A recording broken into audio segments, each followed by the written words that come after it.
Thank you very much for everyone who has arrived so promptly. We're just going to wait maybe a minute or two more because I can see that people are starting to join us here.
A few more people are joining us now. Probably just 1 minute more and then we'll jump straight into it.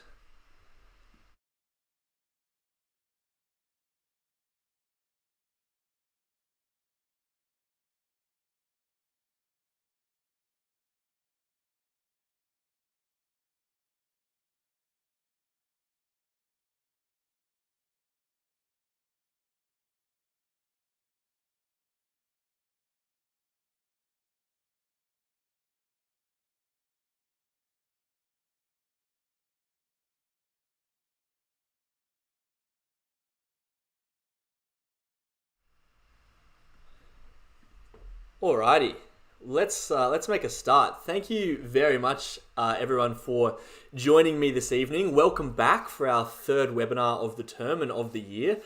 For those of you who haven't joined us before, my name is Jake. I'm one of the head coaches and diagnostic consultants down in Team Victoria. So my role at Elevate mainly revolves around coaching students through these study skills and also providing that initial assessment to kind of assess where students' strengths and weaknesses are in terms of their study skills, and then kind of where the Elevate program would best fit in.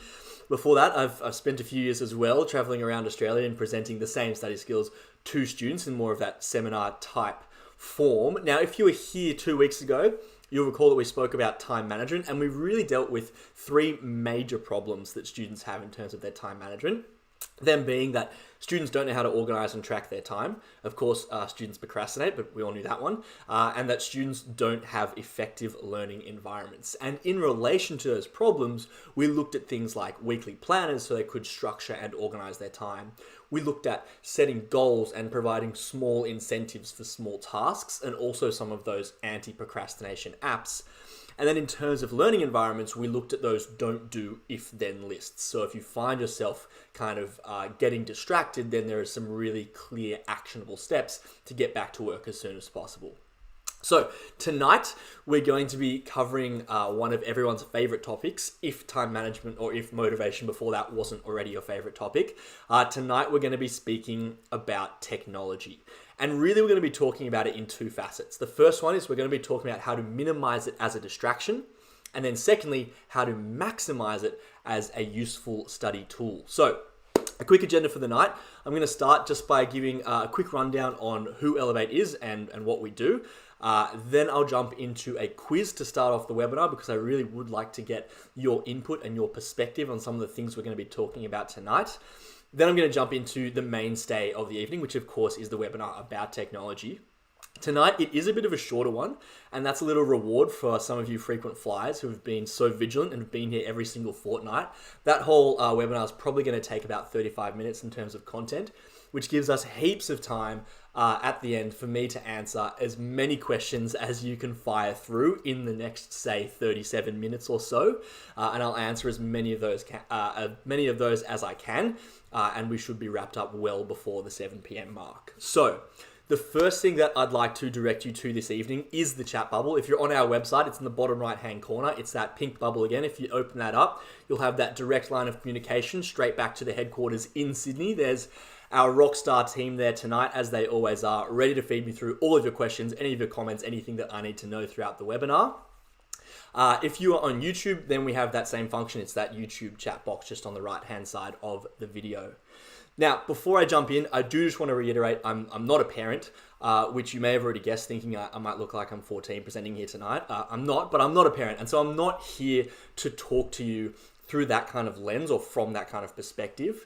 Instead, what I will be talking to is the 20 years of research that we've been conducting in these sorts of study skills, and also a lot of the neuroscience and the psychology that sits behind all the things that we are talking about tonight. So, to start, just want to give you a quick background on who Elevate is, and we are the global leader in the delivery of study skills to high school students. We've been around for the last 20 years, and across the last 20 years, we've been focusing on our research question, which is, what is it that the top students are doing that allows them to get the top marks? And as I've said before, the most common answer, or the most common thing that people think, is that the people who do better in school are naturally smart, or they have a high IQ. And in fact, that is far from the whole story, and it's really quite untrue.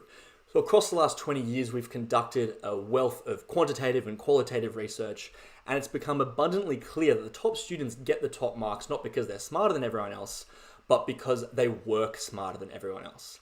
And what we've found is that there's these 13 key study skill areas in which the habits of these students drastically differ.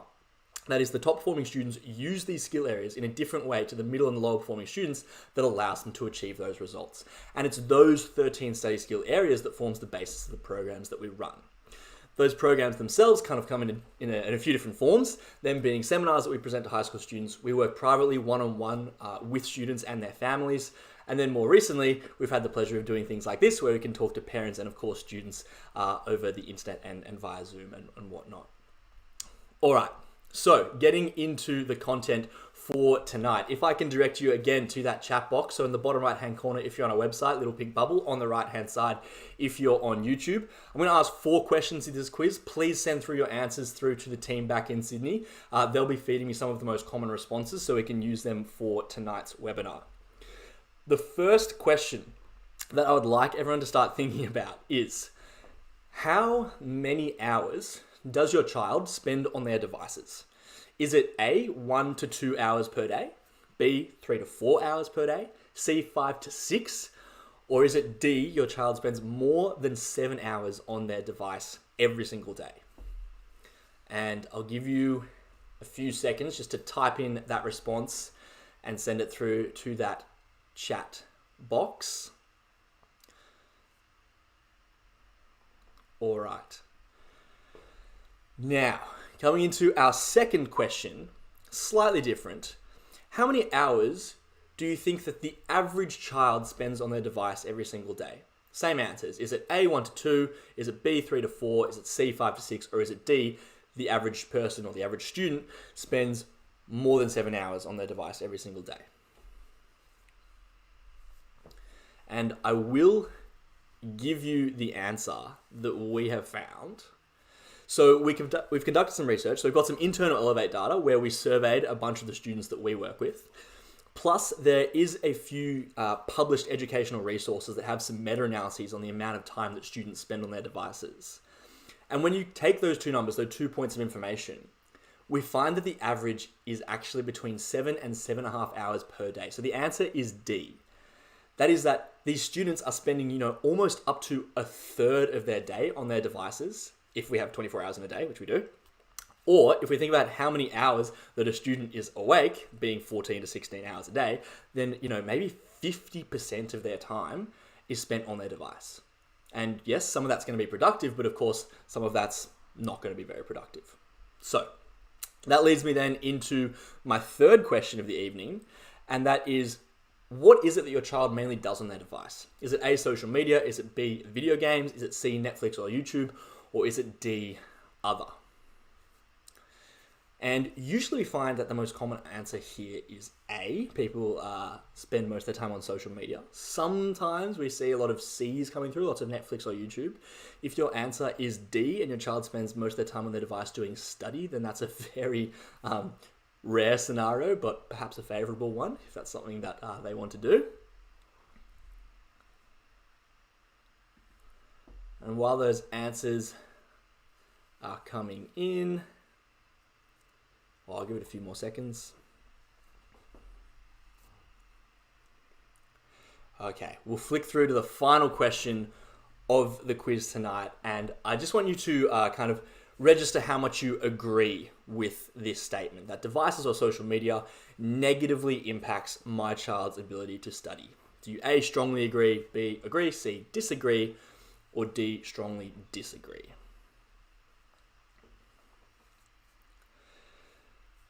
So, the reason that I've asked you these questions tonight, and particularly this last one, is because we need to create some sort of benchmark. I want you to start thinking about some of these things, but it also leads me really nicely into the first point I want to make tonight, and that is that there are some reasons why teens have this sort of relationship with technology in the first place. And that sort of relationship I'm talking about is that technology appears to be sticky.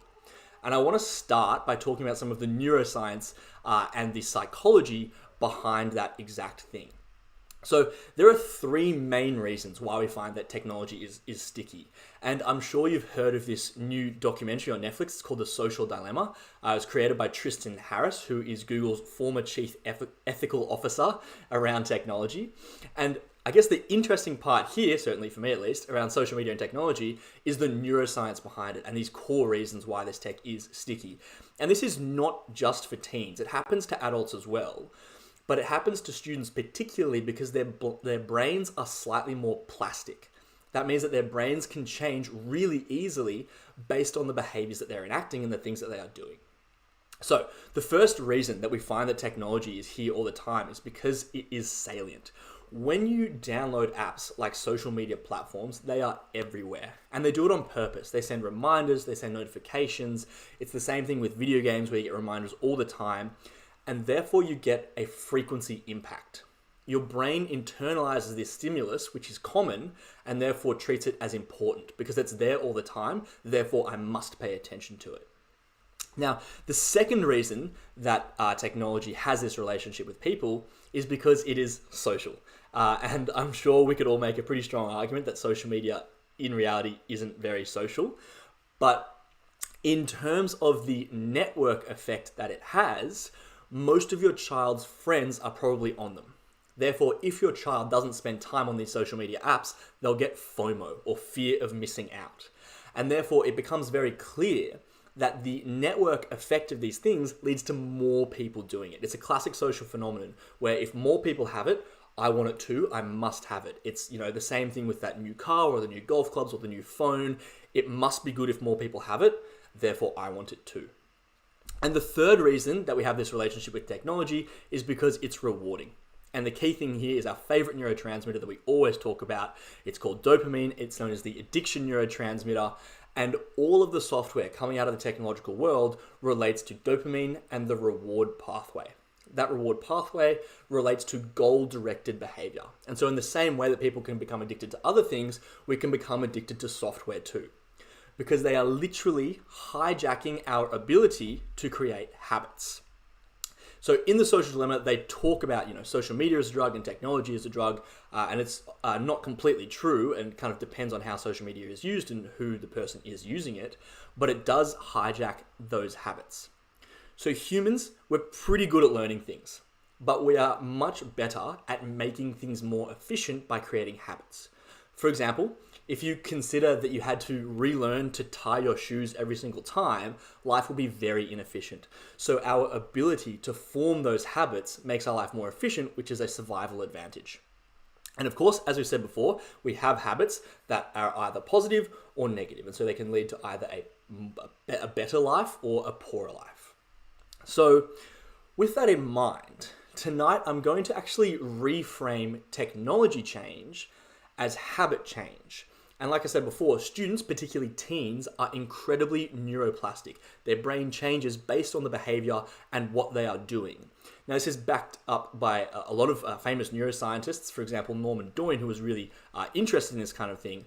And I want to hone in and I want to examine the way that your child can actually change their habits and therefore have a healthier relationship with technology. So, to start that off, I'm going to start with a quotation from one of our favorite people here at Elevate, who I've definitely brought up before. His name is James Clear, and I simply must mention right now that we're not affiliated with James Clear. I know we mention him all the time, but we do that because his work is great. And we love applying his work to lots of the skills and lots of the lifestyle changes that our students can and sometimes need to make in high school. Now, usually the quotation that I've used with James Clear is that people don't rise to the level of their goals, they fall to the level of their systems. And that is a really important message when we're talking about things, like stress and healthy habits and exam preparation.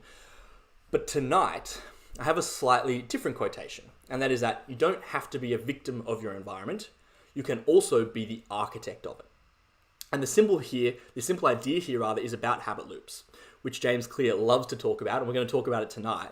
And he's essentially saying that by constructing our environment in the correct way, we can increase our efficiency and break down some of those poorer habits that creep in. And we are literally talking about our immediate environment, the place that we are working in, the place you are learning in, the place you are living in, and you can design that for maximum efficacy.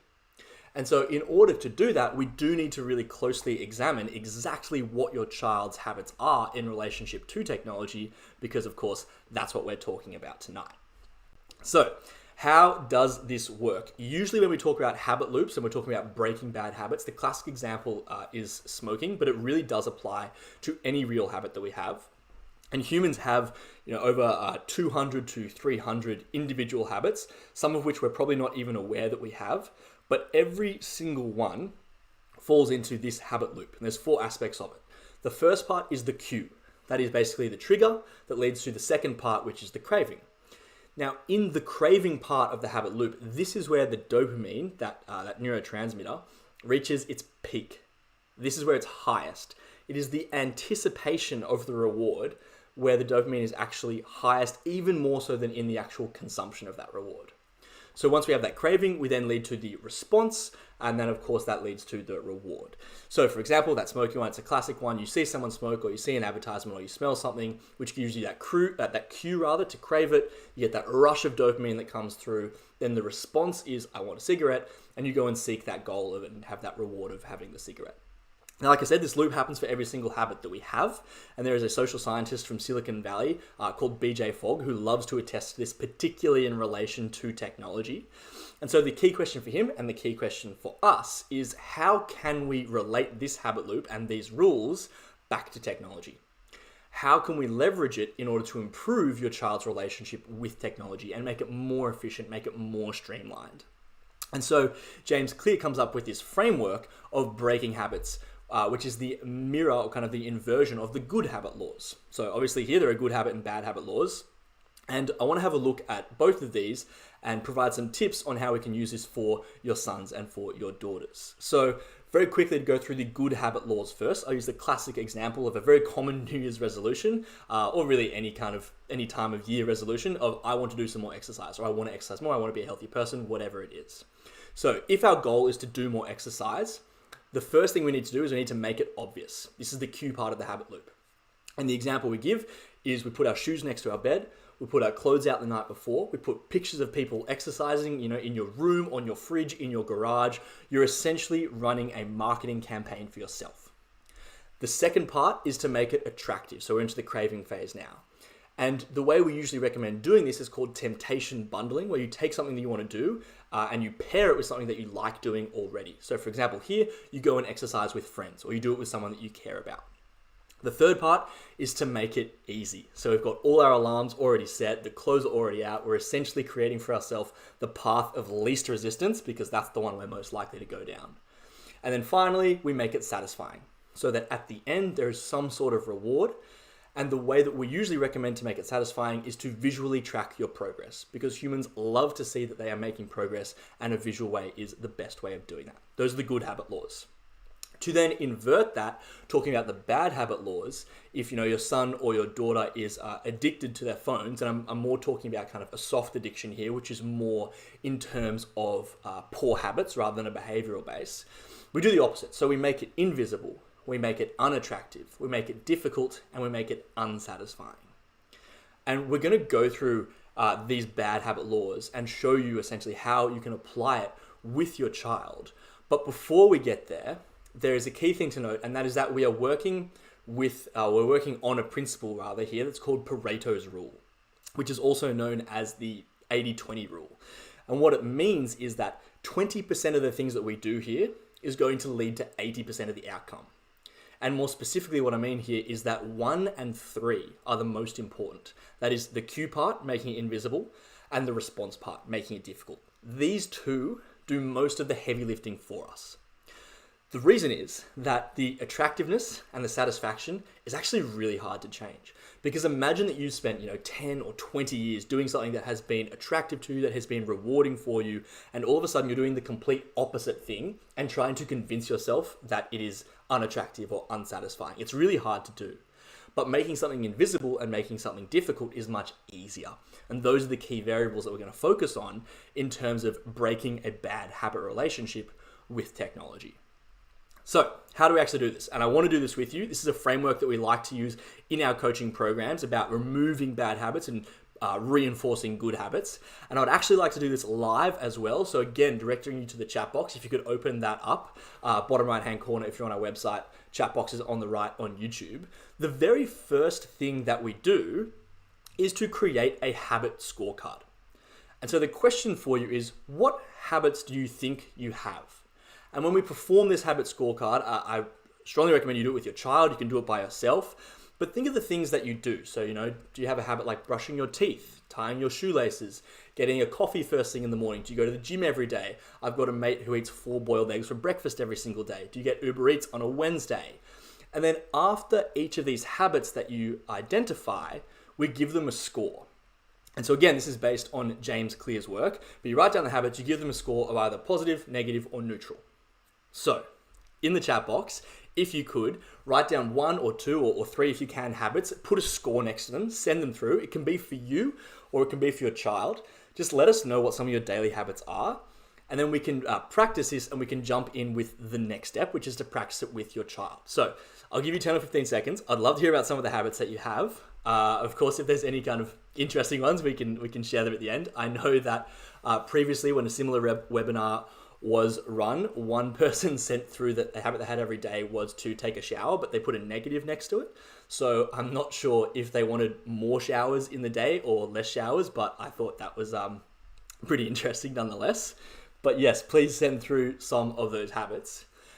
And once we have identified all of these habits, we then take the bad ones, and particularly in relation to technology, we make it invisible.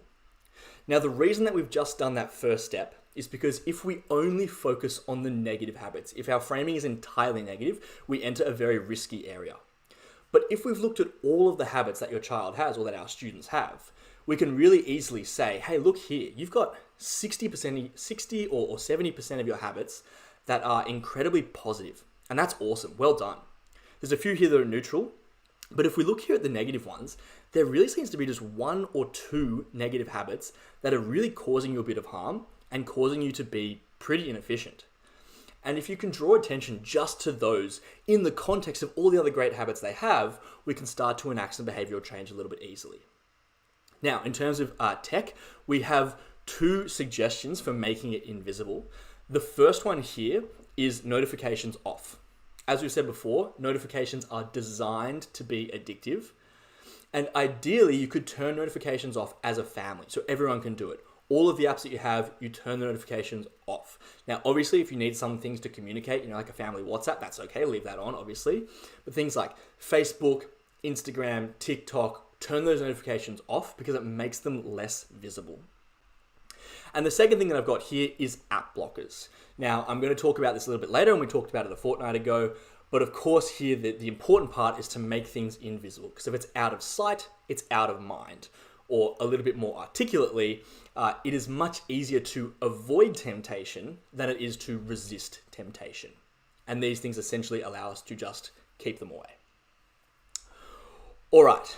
And the final part of this is to make it difficult. This is where we leverage this difficult part, or the kind of third part of the habit loop.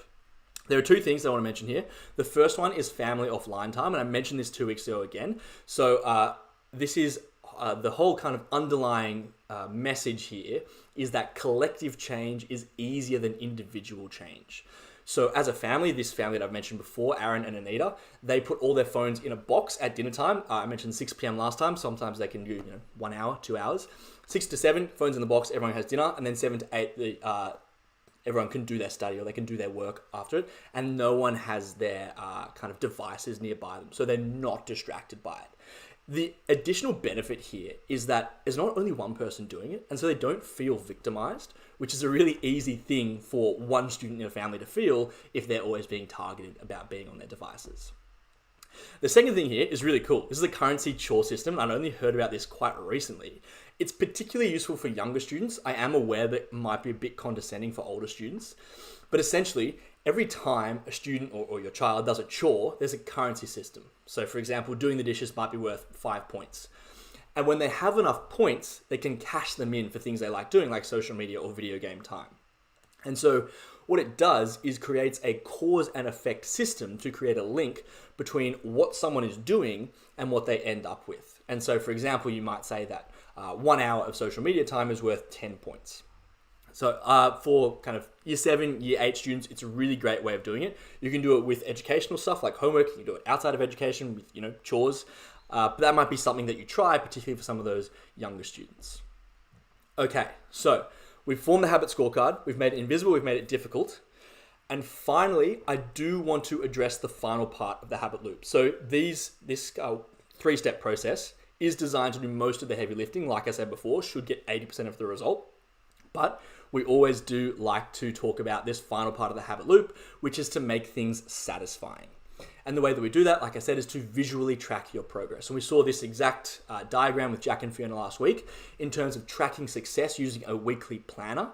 The key thing here is that what gets measured visually is more likely to get done. So of course they have the weeks they go through, all the people in the family, and if you can stick to your timetable 70% of the time, then you get a tick or a cross next to your name. And so to change this just a little bit, to talk about technology, there's a different family we work with different names, who use something similar in regards to their screen time. So they track their screen time on their phone using the screen time app on iOS. And at the end of the week, they write down their score. So, the amount of minutes that they spend per day. And so whoever has the lowest amount of time at the end of the week is that winner. So you can win each week and get some sort of incentive. And remember that we usually recommend some sort of experiential incentive. They tend to be more effective. And the classic one I like talking about is the winner each week gets to pick the family movie or the family board game or where they go for the family outing, something like that. And the whole idea here is about gamification.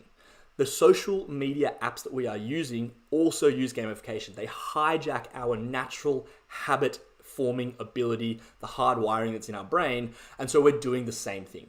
We're leveraging that same system, that same circuitry for things that we actually want to do ourselves.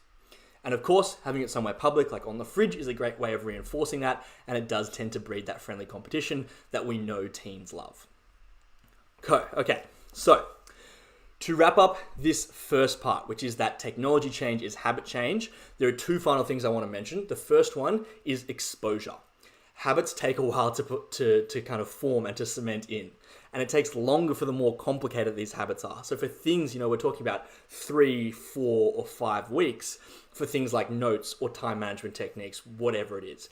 It's going to be about doing it consistently across time. And of course, collective change is easier than individual change. And the second thing I want to mention before we move on to the next part is that focus is key. It is really hard to change a bunch of different habits at once. It's much easier to change one habit at a time.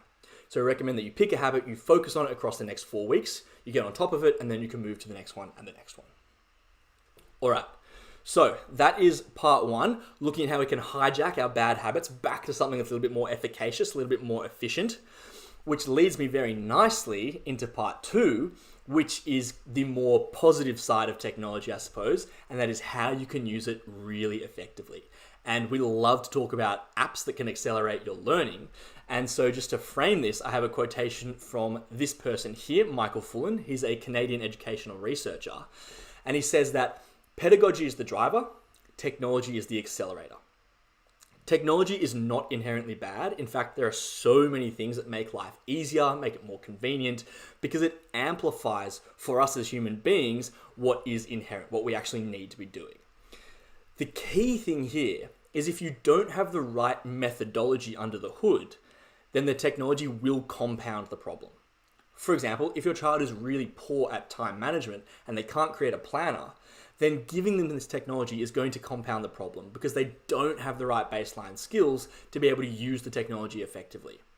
So before we talk about some of these apps, and I should mention here very clearly that we are not affiliated with any of them, but before I mention these, which can absolutely enhance your child's learning journey, if there is a gap in the fundamental skills, they simply won't be able to use them.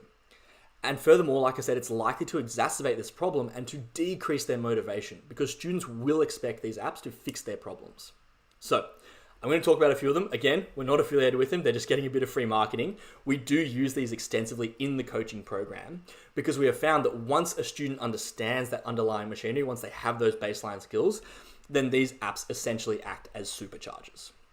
So the first one that I'm going to talk about is in regards to motivation. This app is called Strides, and we're really talking about goal setting and goal tracking. So it can be used for SMART goals, so those specific, measurable, attainable, realistic, time-specific goals. And it can also be used for those task-based goals and those performance-based goals that we spoke about 4 weeks ago, or mastery and performance goals. This app's really good at tracking them. It's basically, you can set any kind of goal that your child wants to set. So whether it's, getting 80% in that upcoming test or making a particular sports team or having that 5-minute conversation in Dutch, it's a really good way to enhance or to track those goals and give you that experience of achieving them. The final thing I want to say about this is that it can be really useful as well, having that conversation around clarity around students' goals. If I redraw this kind of pyramid of motivation for you, students with higher amount of clarity on their goals also find they have higher amounts of motivation. So really helpful app. If you like to look at that, jot it down. It's called Strides. You can go and have a look at that. The second one I want to talk about here, again, we're talking about habits and motivation. It's called Habitica, and it's really, really useful for younger students, but it can absolutely be used for older students as well. So this one, again, is all about gamification and gamifying habits. So how it works is you get a little character, and you can level up your character over time as you complete your habits. So we trialed this with a bunch of year 6, 7, and 8 students, and it worked really, really well because it's like having a Pokemon game back in the day. People want to level up. They want to show off their character. They form this emotional attachment to their characterization. And so a student will end up completing the habit or doing the task they need to do in order to level up for their little character.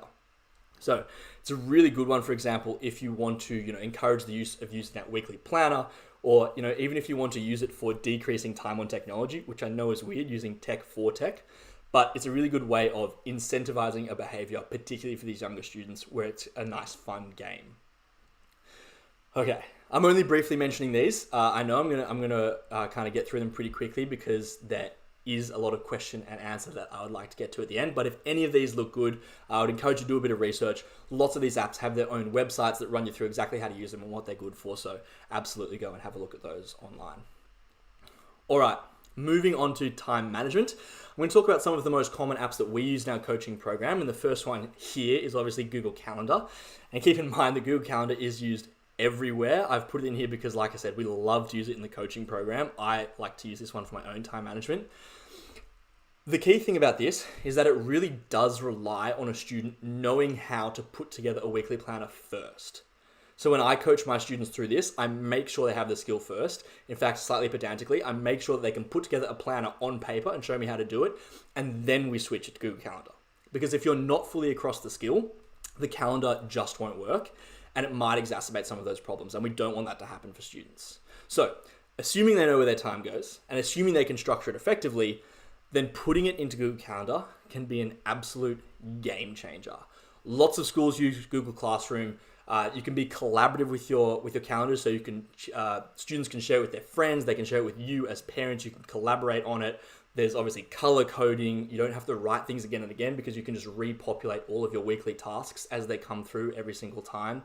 It can be modified from all your devices. There's lots of great things about Google Calendar. So that's one that we like to use for time management. All right. Moving into a slightly different time management type exercise. So once we've got all of our time structured out and organized, then we come to the kind of the issue or the skill of being able to get stuff done, focusing on those tasks and being efficient. And here we come to Todoist, which is a to-do list app. Really good for planning out things like exams or tests or assignments or even just general homework. And again, I should mention, we're not affiliated with them, but here's a free plug for all these apps. We've also found that one of our families use this for chores. So you can create a chore list and then you can assign different chores to different participants. And as they complete the task, you can tick them off. So really this becomes a central place of truth for a student or for a family. It's a really great way of being collaborative. So, if you extend this back into school, if you have a group project that you have to do, which has a bunch of different tasks, students can set out all those tasks. They can delegate them to people. They can set mini deadlines. They can set reminders for themselves. It's a really nice way of keeping track of all of your work. All right, moving into Freedom. So this is one of those app blockers or those anti-procrastination apps that we spoke about 2 weeks ago. And again, Freedom's not the only one. There's Cold Turkey, there's Focus Me, there's Forrest, which I'm about to speak about again because we love Forrest. But essentially, again, this is working on that principle that it is easier to avoid temptation than to resist it. So this is one of those apps where you can block your access to other applications or to websites. The other thing that you can do, or two other things you can do, which are a little bit less hardcore, so to speak, is you can use the Screen Time app on iOS to set yourself a reminder for how much time you're spending on your apps. So, for example, you can set a quota of 30 minutes a day on Instagram. And then when you get to that 30 minutes, your phone will send you a reminder and say you've spent 30 minutes. And it's not, the full blocking off, but it does give you a bit of a reminder. And the final thing, again, which is a little bit less hardcore, is stopping those notifications on your phone is a really great way of keeping yourself focused. All right. Like I said, I'd mentioned Forrest. This is one that our coaches and our presenters absolutely love. It's an anti-procrastination app. I raved about it 2 weeks ago. I'm going to give a quick little rave about it right now. It's a really great way of encouraging that Pomodoro technique because this is essentially an anti-procrastination and a timing app. So that Pomodoro technique, just to refresh, is 25 minutes on a timer and you do as many tasks as possible and then you have a 5-minute break. So this one obviously does that. If you exit the app while your timer is going, you kill your tree that you're trying to grow. If you complete the timer, then your tree grows. So this is using that theory of gamification because you get a virtual forest that builds up. Plus the more timers you set, the more kind of coins you collect. You can buy new trees, make your forest look different and pretty. And the other really nice thing about this is that you can look backwards and see how many trees you've grown across the last day or the last week or month or year. And it's a nice way of being able to visually reflect on that progress that you're making. Okay. Moving into two final things for this evening. And this one is switching or pivoting just a little bit again. And we're talking about study skills. So this one's really about note-taking and efficient study skills. It's called Coggle. It's a mind mapping app. And it's one of many. So there's also things like Lucid Chart or X Mind Map or YED. This one, Coggle, it's free if you make the mind maps public. And then once they're public, you can share them with your friends. You can collaborate on them. You can print them out, put them in your notes. A really nice tool. There is something to be aware of here, just like the other apps. If you don't have the underlying skill, it's not so effective. This is not a note-taking tool. This is a summary tool. So once you've already got those notes ready to go, then you can transfer them into something here. It's a little bit more broader concept. It's more visually pleasing, and then you can start to use those for your exam preparation or for your study around the house. Okay, and the final app I want to talk about tonight is this one here. We're going to keep it short and sweet. This is the last app, so if you have any questions so far, please send them through. But this one here is about memory skills. It's called Anki. It is a flashcard app, so you write your question on the front and your answer on the back. That's how flashcard works. And it's a spaced repetition system. So this program will get you to revise those flashcards at key times for maximum memory retention. It's based on a bunch of research which originally started with something called the Ebbinghaus curve, which basically details that humans are really, really good at forgetting stuff, but we do it at a certain rate. And so timed repetition can maximally impact your retention if you're practicing retrieval along those certain key points. And as a result of that, you can enhance your long-term memory. And so this app uses an algorithm to space things out appropriately. It sends you a notification when it is time to review those flashcards based on all of that research. Okay. So that brings us to the end. Like I said, short and sharp this evening. I'm definitely going to get to quite a few questions that you guys have this evening. Again, I just want to say we're not affiliated with any of these apps, but please write them down, ask any more questions if any of them piqued your interest. But before I do get to that question and answer, a few final takeaways from the evening. The first one is that technology changes habit change. If we can understand your habits or your child's habits and frame them as positive or negative, then we can start to identify where the inefficiencies are. And then using those 4 laws of habit change, we can make an impact on their life. And so again, those 4 laws, if we're trying to create a good habit, we're trying to make it obvious, attractive, easy, and satisfying. And if it's a bad habit, we're doing the opposite. We're trying to make it invisible. We're trying to make it unattractive. We're trying to make it difficult, and we're trying to make it unsatisfying. And recall, of course, that the most important is 1 and 3, making it invisible and making it difficult. And the final takeaway from tonight is that you can absolutely use technology to accelerate your learning. As long as your child has the baseline skills in that study skill, these things are absolute superchargers. If they're really good at note making, then those mind map tools are a great way to kind of enhance that skill. If they're really good at time management, then having those to-do apps or those calendar apps really useful for making their life more efficient and making their study a bit more efficacious. Okay. Almost time to jump into that Q&A. Just 3 final things for the evening. The first one is there's one more webinar this term. It's in 2 weeks' time, 6 p.m. On the Wednesday again. We are going to be speaking about smart study skills in relation to exam preparation. So it's going to be a few final tips on note-taking, technology use, and exam practice to ensure that when a student actually does sit down at the desk, what are the things that are going to make them most effective so they're not wasting their time.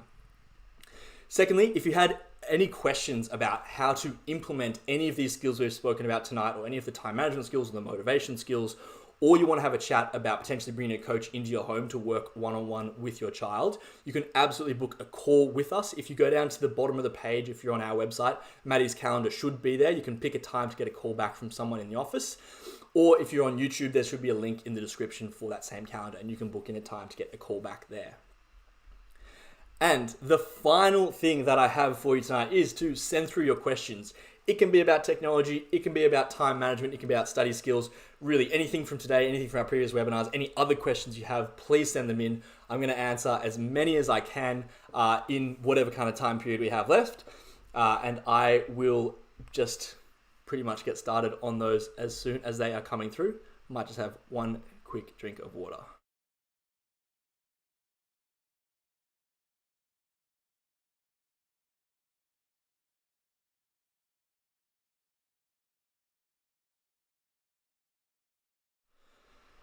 Alrighty, straight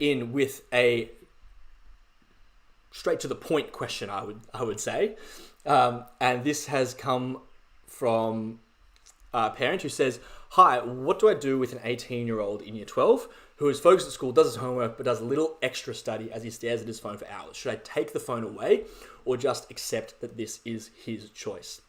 Great question. Thanks for sending that through.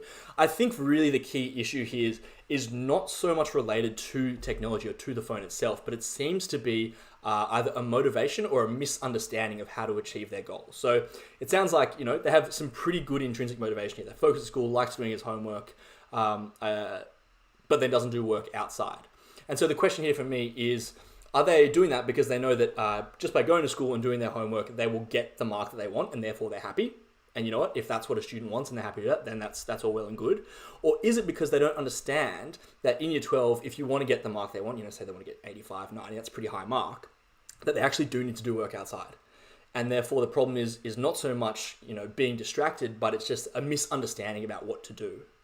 Now, to go a little bit further than that, now it's yet another facet, which might be a different student, is if they know they need to do more work and they really would like to do more work, but they can't because they're distracted by technology, then we start to use some of the tips we're talking about tonight. So reframing some of those habits, using some of those tips and tricks. Because if you have a goal, of achieving really high and you want to work, you just can't quite figure out how to because you're distracted by technology, then we can use these things to make life easier. Trying to put your phone in a different room, taking those notifications off, setting yourself some of those Focus Me apps, trying to use Forrest, and really just try a bunch of these and see which one works for your child. Great. Okay. Why would you link social media as a reward? This looks like a tricky one. Okay, so I assume that the underlying thing here is that we know that social media can be quite, sticky, or maybe not kind of where we want students to spend their time. And so linking it as a reward then seems a little bit dangerous. But I think that the fact of the matter is that this social media is everywhere and people are using it, and it doesn't necessarily have to be a problem. In fact, it can be really, really useful because students can spend time talking to their friends at night instead of, having to be with them at the park, or, if they live a long way away, if they've got a best friend who lives in a different state, then these are actually really useful tools that people can use to stay in touch with the people that they love and that they want to speak to.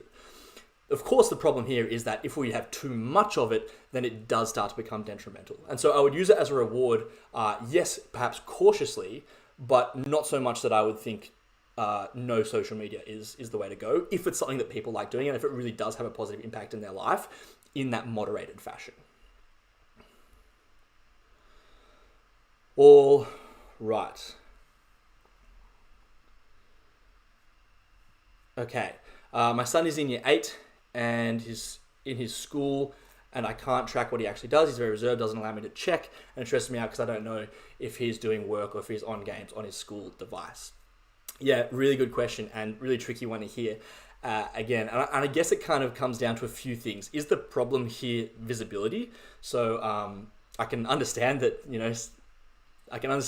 you could be stressed as a parent because you don't know what your child is doing because you want them to do well and they want to do well and you don't want to see them, fail and get upset and stuff like that. So is the problem here visibility, or is the problem here that the student doesn't really know how to organize and track their time? So if it's the latter that I mentioned, organizing and tracking their time, then yeah, absolutely trying to get some of these baseline skills in so they know that when they can be playing games, when they have to be doing their work is really important. And I'm sorry, it's not really clear whether or not they are getting work done, but as soon as it starts to become a problem and they're handing things in late, then you really need to focus on, structuring out that time, organizing it, having efficient anti-procrastination tools. That's really good. But then is the other problem visibility. And I think a really great way of getting around this visibility problem is just to encourage students to do their work in a public place. And I think the way that we usually would frame this is, you spend lots of time in your room, and sometimes when you study in one place again and again and again, it gets, a bit stale and a bit stuffy. And sometimes you just sit down at your desk, you haven't even done anything and you're already bored. So why don't instead you do your homework at the kitchen table? It's only going to take you half an hour. And realistically, if a student agrees to that and you get them to the table, then they're probably going to be more productive because they're in a public place, they get their work done, and then all of a sudden they've realized that by having these good time management techniques, they actually get a lot more time around there and there's a lot less stress. Okay. All right, this is a great one, and I love this one from Kingsley. My kids are always listening to Spotify when they study. It seems distracting to me. They say it helps. What's the thinking on this? This is a jam-packed question that I truly can't delve into deeply enough within this short amount of time. But I will say one very kind of, maybe not clear, but superficial statement on this. And that is that absolutely, if someone finds it helpful to study while listening to music, I usually would let them. And here's why. There are two types of work. There's high-powered brain work and there's low-powered brain work. When we're doing low-powered brain work, surfing the net, trying to fix up some notes, designing a mind map, there are hours and hours that a student is going to do that across the 6 years of high school. And if they force themselves not to listen to music, which they like doing, while doing that low-powered brain work, it gets really boring and really dreary. Now, the impact of music on low-powered brain work is just, it's not going to be that much when we compare it to high-powered brain work. So high-powered brain work is things like doing exam preparation, so practice papers, or memorizing for exams. So what we encourage for students is that if you like listening to music and if you find it genuinely makes your life easier, do it all you want when you're doing your low-powered brain work. But as soon as we get to those really important tasks, memorizing and doing practice papers, try and put that music away, because that's when you really need your brain to be focusing 100%. And what we tend to find is that when a student has that kind of responsibility and that kind of, autonomy of choosing when they need to do hard work and when they need to do easy work, then they tend to do the right thing. It's not the perfect solution, but it's kind of what we've come to. All right. One of the problems my son has in limiting the time he spends gaming is that's what most of their friends do in their spare time. He feels pressured to keep improving his game. I get that. So as to become relatively competitive. Otherwise, this is not very enjoyable. However, many of his friends don't have the same workload and commitments as he does, and so usually spend far more time than he does gaming. So it becomes a double-edged sword where he spends gaming, making it more difficult for him to meet all his commitments, and then he still wants to be competitive as he'd like. Yeah, wow. Really tricky one. Because that is really a clash of goals and motivation and productivity. And in the end, I'm not sure kind of what age your son is at here or what stage of schooling they're at, but it is going to come down to simply trying to organize and structure his time. So, if he really wants to spend 2 hours a night gaming and he really wants to spend 2 hours a night doing homework as well because he wants to, do well in school, then we just need to look at making time more efficient. In the end, it may come to, a certain point where he realizes that one of them is going to be more important. And then you start to sacrifice and, find different ways of dealing with not being as competitive at gaming. But yeah, in the meantime, ideally, you don't want to take away time or happiness from either of them. So making things more efficient is probably the best way of doing that. And that's kind of really what we're going to be talking about with time management, but also next week where we're talking about sitting down at the desk, how do we make that time as efficient as possible? All right, how do you stop the distraction of having multiple tabs open, i.e. when kids doing homework, they seem to have another tab open with music or YouTube and they get distracted from their actual work? Absolutely 100% agree. And this is really about distraction management and being cognizant of their own distractions. So music, like I said, that's kind of that low-powered brain work versus high-powered brain work. If they have Spotify open or kind of a YouTube with a playlist playing, as much as you possibly can, we want to automate it so a student isn't constantly toggling their attention back to their playlist and switching their song or pausing or rewinding. That's going to distract them a lot. If there's other tabs open, then we know that that's just a straight up distraction. And so we really want to encourage students, just like having your phone on you with notifications on and it's on loud, it's the same thing as having another tab open. If there's Facebook open or WhatsApp open, it's really that same thing. And so being able to get rid of those notifications, focus on work for 25 minutes, then you can have a 5-minute break, you can check all your notifications, you can reply to all your messages, and you turn them off again, and you go back to that. That's using the Pomodoro technique, which is a little bit of a mixed one there. Okay. And I think the final one I'm going to answer tonight, and we'll get wrapped up well before 7 p.m. is, do you guys have any thoughts around devices in the bedrooms at night with notifications off? Yes, I think I do have some thoughts about this in general. And to try and create a problem out of this question, I guess the main issue would be students using devices in bed or close to bedtime. Now, if that does happen to be a problem, we want to get devices out of the room. If your child simply can't resist having their phone on their bedside table and they always pick it up and they open Instagram and they scroll for hours and they get to bed at midnight when they went to bed at 9:30, that's absolutely a problem. And then the rationale is always, I need an alarm clock, I need something to wake up. There are alarm clocks that aren't mobile phones, so you can definitely use that. If it's not so much of a problem, then like I said, it's not really a problem. And I think that phones are really starting to design themselves in nice ways that give you ways of resisting distractions. So, once you set your bedtime alarm on your iPhone, for example, it automatically puts you on Do Not Disturb. And if your child can resist that, then it doesn't really matter. As long as they're not checking their phone and that's away 30 minutes before bedtime, that's all good. Like I said, if it does become a problem, then you want to look for other solutions. Okay. That is all the questions. Thank you for sending those in. There were some really great questions and we got through a fair few of them. I'm going to wrap it up here for tonight. Again, in 2 weeks' time, there is another webinar, 6 p.m. on Wednesday, on those smart study skills, how to maximize your time when you're actually sitting at the desk. But for now, thank you very much for joining me and have a wonderful night.